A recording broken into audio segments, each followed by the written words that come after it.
Hi, welcome back to Door County Gardening. I'm your host, Brett Hansen, and I'm very excited about this week's episode on beekeeping, part 1.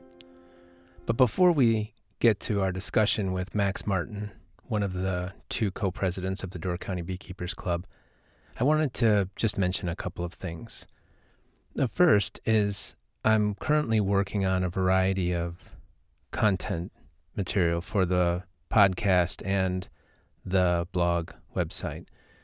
Many of these things take a long time to cultivate, especially while I'm working full-time. I'm a high school English teacher, and I love my job. I just also love nature. So I just want to let you know that they're in the works, and I'll be sharing more content as we get into the summer. I have a couple more weeks of school, and then I'll be able to dedicate myself more to my garden and these discussions in this platform. I will be sharing more book reviews, discussions with leading experts in nature in the county, and continue to work on my, I guess you would call them little mini documentaries, amateur documentaries. I've got one almost done on the crane count we recently did here in Door County, and I'm finishing up the components to highlight and feature the wonderful work the Door County Master Gardeners do with their plant fair. And all these things will be coming into the work soon. So please make sure you come back for them. I'll let you know when I'm in full swing and then how you can access those things on Door County Gardening, the webpage. So let's jump right into our discussion with Max Martin on honeybees in Door County. Hey everyone, welcome back to Door County Gardening, and this is the first of a 3-part series that we're doing on bees in Door County.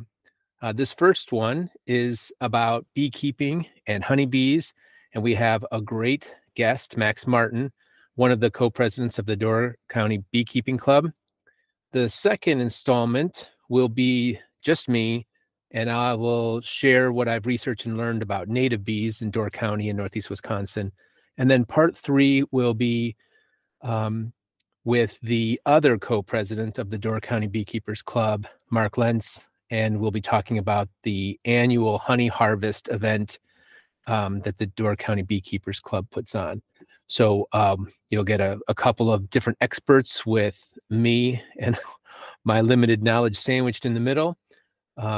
And I think you'll learn a lot about bees and beekeeping and get a great start. And then, of course, we'll be trying to promote the club, so you can always come to the club. So first, I want to introduce Max Martin, one of the co-presidents and a great guy. How you doing, Max? I'm doing well, Brett. Thanks for asking. Yeah, my pleasure. Can you tell us a little bit about you and how you got started in beekeeping and your mentors, or any stories you have about the beginning? Well, I got started in beekeeping about 26 years ago. I was working at the U.S. Potato Gene Bank, and we always hand pollinated to produce the seed lots on the wild potatoes. And I thought, well, there's got to be a better way to do this. We'll just use honeybees to do this.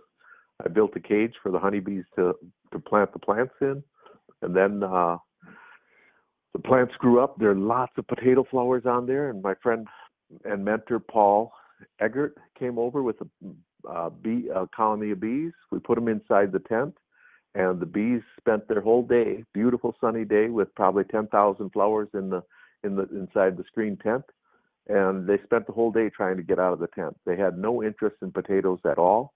Potato pollen is heavy and oily, no nectar, so bees really aren't that interested in it. And my friend said, well, Max, about a week later, he called me and said, Max, I just took out a little cluster of bumblebees. Let's put those in that with the potatoes and see if they do the job. And put those in there. And by the end of the day, every flower that was on those potato plants looked ragged. So I learned that honeybees don't really care that much for potato flowers. And then Paul kind of said, Max, you should have your own hive. And so that's how Paul got me started in beekeeping many years ago. Yeah, and I'm certainly glad you did, because you've helped me enormously. So did those bumblebees like the potatoes flowers? They did. They love the potato flowers. Bumblebees aren't really interested in that much nectar. They're much more interested in pollen. And potatoes, like tomatoes, are buzz pollinated, so you need to have that shaking of the flower to get the pollen to come down. Got And it. bumblebees do real well at that. Yeah, I love bumblebees. I have more and more bumblebees in my yard as I've developed more and more plants. And I just recently did an episode on native plants, and I've learned a lot more about, why bumblebees will do this and what native bees won't do and why it's different with honeybees. But that's a story for a different episode. Um, All right. so yeah, I think everybody who's gotten started with bees has had a few bumps, but Max has definitely gotten over those bumps. He's an extraordinarily good beekeeper, and we all appreciate it, especially those of us in the club who have learned so much from him. Can you tell us, Max, a little bit about the life of a Door County honeybee? So the life really. So let's say you're going to want to start into honeybees. You would really start by either getting a package, which is about 3 pounds of honeybees, female worker bees, and a queen. Max, can we stop for a second? Then, sure. Yeah, we'll start that over. I'm hoping that you can tell everyone a little bit about honeybees first, and then we'll go to the beekeeping and getting started in that, because I think there'll be a lot of people that just want to hear about a quick explanation about the life cycle of a honeybee. Is that okay? So life cycle being the The actual bee, egg, larva, all that okay. stuff. Yeah. So Gotcha. Gotcha. I'll Good. re-ask the Okay. questions, and I'll just cut all this Good. stuff out. All right. So, Max, can you tell everybody about the life cycle of an actual honeybee? Egg, pupa, larvae, all that kind of stuff, because I think there are a lot of people who are really fascinated. Yeah. To start with, we have the queen, and there's one queen in the hive, and the queen will lay an egg. The egg will stay an egg for 3 days. When the queen lays the egg, she lays it in the center of those little hexagons on the bottom, sticking straight up. As the egg ages, after the first day, the egg will go on about a 45, and then the third day, it'll lay flat in the bottom of the cell. The worker bees go in and they put a little puddle of royal jelly on the bottom with that egg when that egg hatches, the little larvae. Then they will feed that larvae about 100 times, 200 times a day. They'll feed it, clean it, and keep it growing. The first day and a half, 2 days, they have the royal jelly to eat, and after that, they get fed pollen or bee bread, which is pollen mixed with honey and maybe fermented a little bit. They'll grow like that for 6 days. After 6 days, they will spin a cocoon and put a layer. The bees will wax over the top of the cocoon, so you'll just have a flat surface on the top. The cocoon will develop in there for about 11 days. And so that's the life of a worker bee. A drone, which is the male bee in the hive, that will take 23 days to develop. It takes a little bit longer. And the queen, if they would raise a new queen, it actually takes only 15 to 16 days for the queen from when it gets laid as an egg to turn into a queen. Instead of getting fed pollen in those days when she's growing as a larvae, she just gets fed royal jelly the whole time. And so that's kind of the life. A worker bee will survive for about 4 to 6 weeks in the middle of summer. And then later in the season, in October, you want to have strong bees because those bees will overwinter into spring.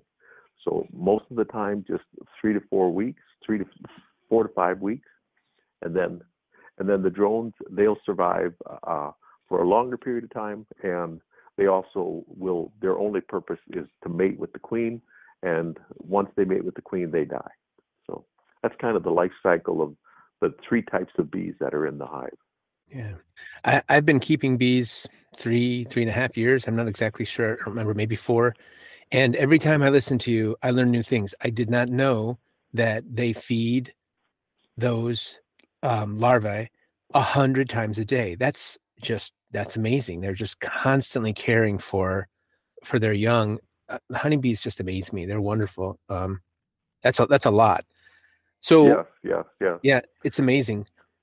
What It's a about great question. It's a great question to ask kids.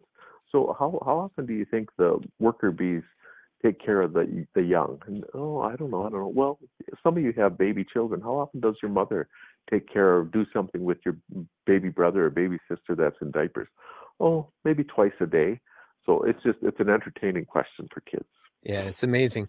And they're so industrious. I love having Uh, honeybees at my house. I just love it. So what about the process of keeping bees? So I guess the life of a semi-pro beekeeper like you. so for a semi-pro or just somebody that wants to start out, you get a package of bees, or which is about 2 or 3 pounds of bees with a mated queen in it, and you put that into a hive. That's like the boxes that you'll see when you're driving down the road. You put that in there in the springtime. That's when honeybees are available with queens. You can purchase those, or you can buy a nuke, which is just a different method of purchasing. That's just a 5 frame with queen and lots of workers, and already that queen is already laying eggs and stuff.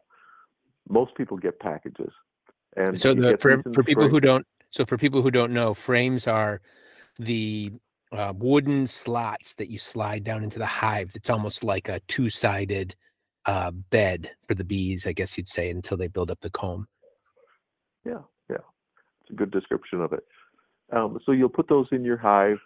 The queen will start laying right away, and the hive will build up to the point where by the middle of June, the queen will be laying 2,000 eggs a day.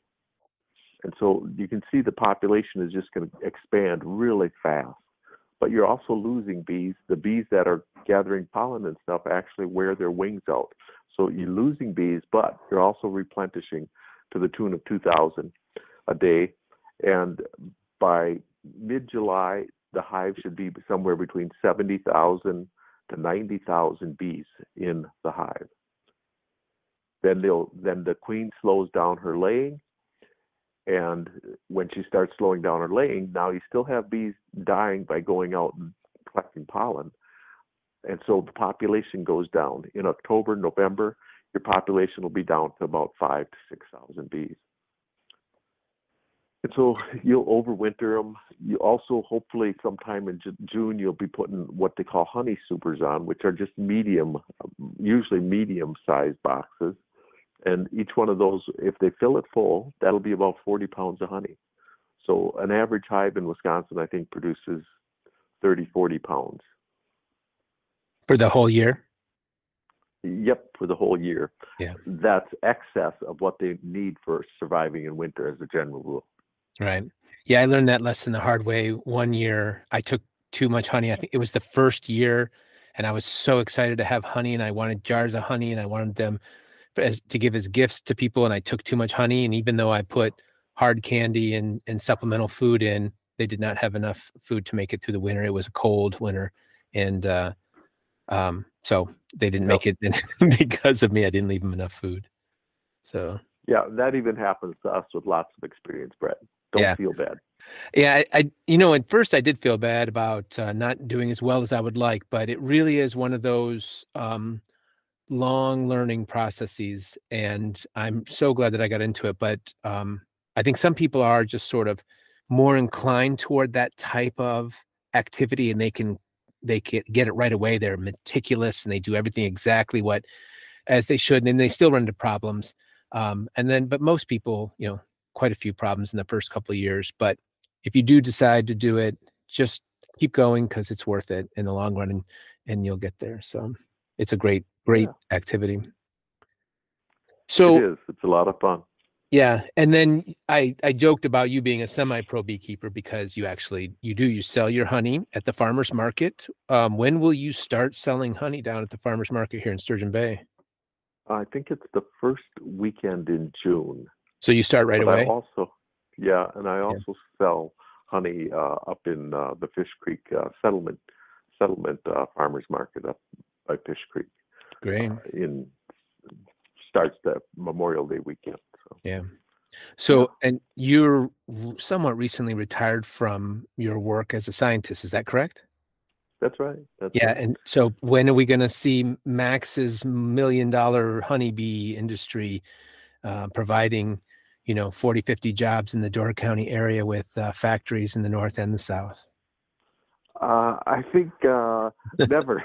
Never. Yeah, too much stress. Too much stress.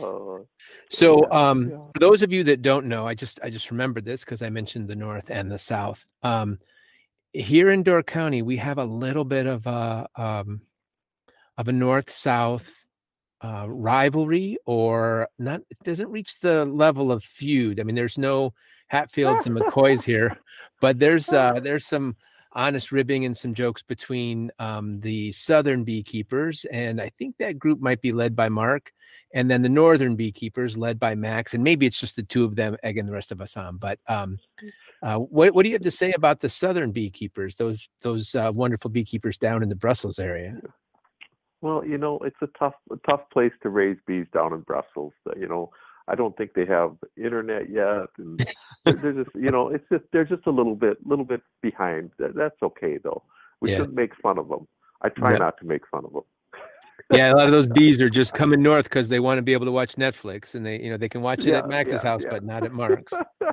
So Mark is, as I Oh, said before, the co-president of the Door County Beekeepers Club, and he's an excellent beekeeper, a great mentor to many, many people down there. So just in fun. But seriously, who do you think should and shouldn't perhaps get started with beekeeping, and how should people go about getting started? um, I think people that if you want to raise bees without doing any uh, running any kind of taking care of the bees, where the bees have a mite problem, so varroa mites, and if you don't want to really do any kind of treatment or anything, and you just want to watch the bees, you should probably find a beekeeper that does do varroa mite treatments and go watch their bees, because beekeeping without treatment of varroa mites is really depressing, because you won't keep bees for very long without doing varroa mite treatments. I think people that like the idea of having pollinators around their area, people that like the production of honey, they should get into it. It's a fun hobby, and also if you're not allergic to bees, don't get into beekeeping if you're allergic to bees. Yeah. We've mentored about 100 plus people since we started, my wife and I, and we've had seven beekeepers that started out no problem, but ended up getting allergic to bee stings. So Oh, yeah, wow. it's So a they weren't allergic before it, but because of the amount of stings, they became allergic?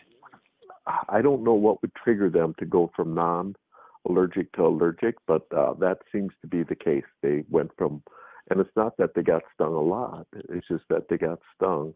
Yeah. And then, some of them were in it for 10, 12 years already, getting stung. Most beekeepers, I think, probably get stung 10 to 50 times a year. I easily get stung 50 times a year. Yeah. But and so they just became allergic after a while. And people like me that forget to zip their jackets up, or well, I don't wear gloves, so you're kind of asking to get stung, but it Yeah. also slows your pace down if you don't wear gloves and things like that. But You mean, yeah, if you do wear gloves, it slows you down. I remember I wore gloves the first year, and then I don't remember anybody at the club suggesting not to wear them, but I read a book, I think it was in a book, and the writer strongly suggested not using or not using gloves. And he said it was because if you wear gloves, you're less likely to be careful, and then you're less likely to sort of treat the bees with the respect they deserve, and maybe agitate them more and cause more problems. So I stopped wearing gloves, and I'm glad I did. And I usually get stung, if not every time I handle bees, at maybe 2 out of 3 times, but it's usually just once, unless I do something stupid.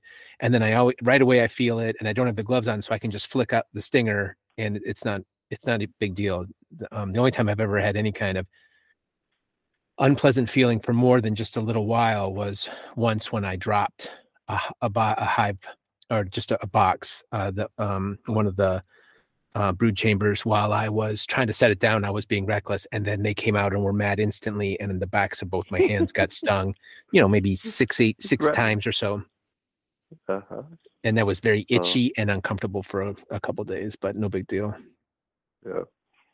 My son and I were taking the honey away from the bees once, and it was a slow process back then when I used to do it with my son, and he and I was carrying. I would sweep the bees off a frame and carry them to him, and then he would take them to the truck and open the back of the truck and put just the frames in there.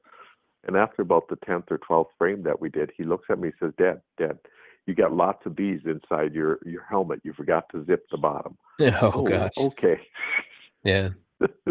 Yeah. And I had one crawl into my ear canal. Oh, Now I'm a little better at making sure I zip my jacket up. yeah. That's a good idea. So why don't you tell everybody a little bit about the Door County Beekeepers Club and how people can connect and join, or come and see if they'd like to join, and anything about the people in it who are doing such wonderful work to help other people keep bees. Okay, so the Door County Beekeeper Club started with I think about 4 or 5 beekeepers in the county. I know Gretchen Schmelzer was one of them. I was one of them, and a few others. And we got together and we said, hey, it'd be nice to have a club here. And so we formed a club, and that was I think 2000, maybe 2004, maybe something like that. And we're still going strong. Yeah, and what the club does is it gives you the opportunity to learn from other beekeepers. It's a wonderful way to get exposed to bees, to kind of see how someone who's worked bees for 3 to 15, 20 years, how they operate when they're around a hive. Um, for example, you don't work a hive from the front of the hive. You always work from the back. You open the hive, you might put a gentle smoke on them, and one of the things you ask who should be a beekeeper. A person who's extremely tense probably wouldn't make a good beekeeper, because you need to kind of operate at a slow pace when you're around the hive. And the bees don't seem to notice slow movement as much as they do when you're moving fast or that kind of thing. So and so we started the bee club, and the bee club has been active. A lot of new beekeepers start in the bee club and become members.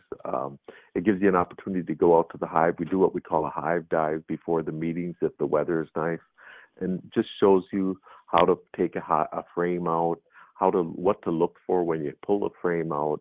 You're looking for eggs, you're looking for larvae, you're looking for capped brood, the difference between what capped brood looks like and what capped honey looks like, what some of the cells have this dark stuff packed in them, and that's pollen storage for when they need it, or when there's a dearth of pollen in the environment, so they can use the stuff that they've stored.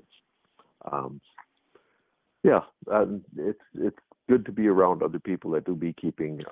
You can learn from a lot of my mistakes. You don't have to make all the mistakes I made already, because they're in most of my stories. So.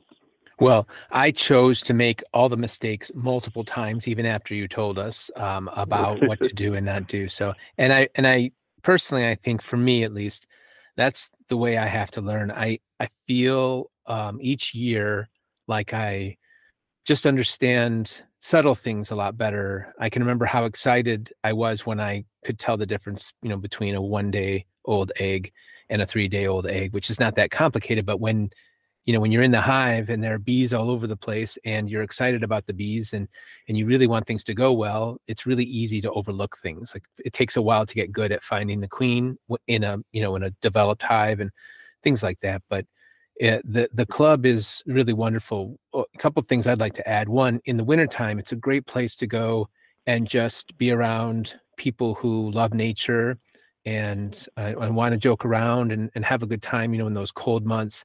And then, there's just so much expertise and there's so many helpful, wonderful people. It really is true that, when you have a club where there's there's no profit from it. There's nothing but let's just keep bees alive and do this. You really just attract a lot of really nice people. And maybe they're mean people in there too, but they usually sit in the back and don't say anything if they're there at all. I haven't seen them. I just see nice people. So it's really a pleasant experience. And then the meetings that Max is talking about are almost always at crossroads where the club keeps a couple of hives for those hive dives. If anybody's interested in exploring the possibility, or you don't want to keep bees, but you just want to look in a hive and you want to learn about them, is it the third Tuesday of every month, Max? Yes. Yep, the third Tuesday of every month.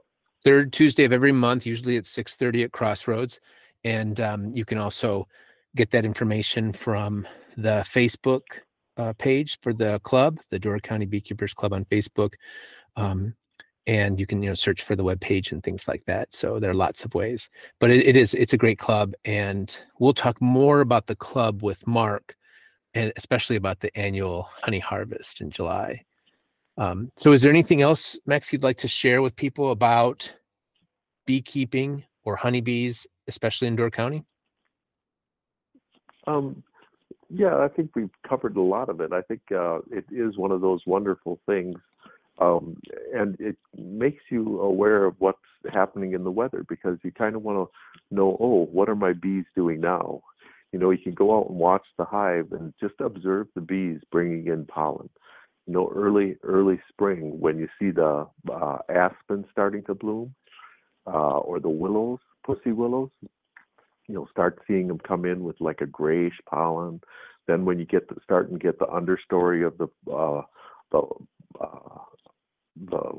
spring beauties, the violets, and those types of things, you'll start seeing some purple pollen come in. It makes you more aware of the season, just because you're observing the bees and what they're doing. It's an exciting part of it. Yeah, that's in my journal for one of my goals over the next couple of years. I mean, it might, to people listening, it might sound like, oh yeah, just watch for that pollen, but often I watch my bees a lot. They're on my property. I have just over an acre in town.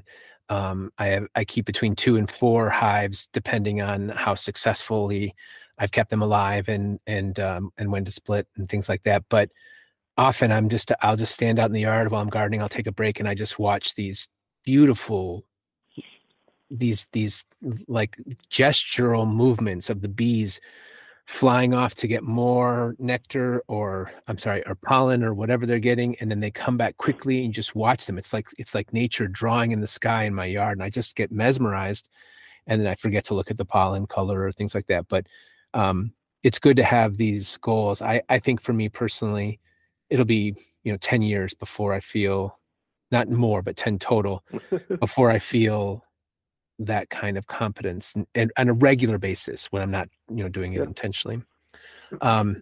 So a couple more quick questions and then we'll wrap it up. So if somebody were to know already about beekeeping and they wanted to get going, I know the club has already done its big sale for the packages and some nukes, and you and your lovely wife Dee took care of that. Is it too late for people to get started in bees this year? And if not, how can they get started? I think there's still an opportunity to buy packages at some of the bee supply places. I think Hanson Honeybee probably still has packages available. I don't know if Heritage Honeybee has anything, but maybe Let It Be has some options yet in Appleton and Greenville. But there's still options, and a lot of beekeepers, especially this spring, are going to be splitting hives because we did a better job of overwintering hives this year, and a lot of them have 2 hives, and they both survived, and some of them aren't really that interested in having 4 hives, so that might be another opportunity to get some bees. Now it's going forward. Yeah, I'm really looking forward to the split this year. One of my hives I don't think will be ready to split anytime soon, maybe later, but the other one, I was telling you about it on the phone, the one that I split with Mark last year and got a brand new queen, it is just booming. I can stand behind the hive when they're inside after sunset and I can hear them buzzing from like 5 feet away Oh, behind the hive. It's wonderful.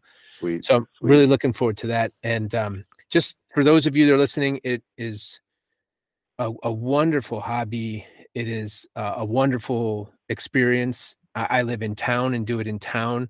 The bees know where to go and what to do. And it is one of the best decisions I've ever made. It's worth the cost getting started. It's worth the bee stings, and it's worth the embarrassment for all the mistakes. So, and I've got plenty of them. So thank you, Max, for helping me. Thank you, Max, for starting this club with, Gretchen and other beekeepers. Thank you for keeping it going. It is a great asset to Door County, as are you and Mark. And I really appreciate you being on the show and sharing all this wisdom with us. Well, thank you very much. Yeah. It's been fun, and we'll see you at the meeting. Yeah, I'll be there. So for anybody else who's interested, remember you can contact the Door County Beekeepers Club through their Facebook page, and you can just search on the internet for the club, their webpage. We keep a calendar, a Google Calendar, that will give new beekeepers reminders, probably a few too many, but you can always just delete them, about all the different things that have to be done. Because when you're first starting out, it's quite a bit. When to feed, when to make sure they have light syrup, when to test for mites, or when to treat, when to switch your boxes, your brood boxes, and all these things. The club works really hard to try to help new beekeepers. So if you're interested, contact the club. And also remember that a lot of people, they just spend a year or so coming to the club and meeting people, and they enjoy it. And then they actually get a package the next year. So we'll share more about Brett, that later. Yep. So good stuff. Brett, one more thing. Sure. One more thing. I want to just mention the mentoring program too. If you're getting into beekeeping, it's a little bit scary, but we do have a bunch of beekeepers that will come out to your hive with you and just help you get through those first month, 2 months are just a little bit scary, in the fact that you're just nervous about going into your hive. Yeah. You should, but and so there's a mentoring program that really is helpful, I think, to new beekeepers. Yeah, I think I'm almost ready to volunteer to help people. Nowhere near as far along as the experts in the club, but I'd like to help. So things. Well, thanks again, Max. Please make sure you say hi to your lovely wife, who's also an extraordinarily good beekeeper, and we'll talk again soon. Maybe you'll let me come out and shoot a little video of your operation for the YouTube channel. Hey, that sounds good. Or also, we could do a split sometime. That might be of interest to a lot of beekeepers. Yeah. All right. Great. Talk to you later, Max. Thank you much, Brett. Have a good one. So many of you probably already know Max from the many different things he does around the county to support, foster, and cultivate nature, and also to support people. He's a great guy, good friend, and it was an honor to have him on the show. I'm not exactly sure what we'll have next week. Most likely it's going to be either a feature on the Baltimore Orioles, who are all over my yard, or a book review. We'll keep it a surprise until next time. And remember, we'll be picking up as spring moves along. It's a great pleasure to discuss these issues with you, and please let me know if you have a friend or an expert or someone who just really needs to be featured, especially someone with those beautiful gardens. But we'll talk about that more later. Until next time.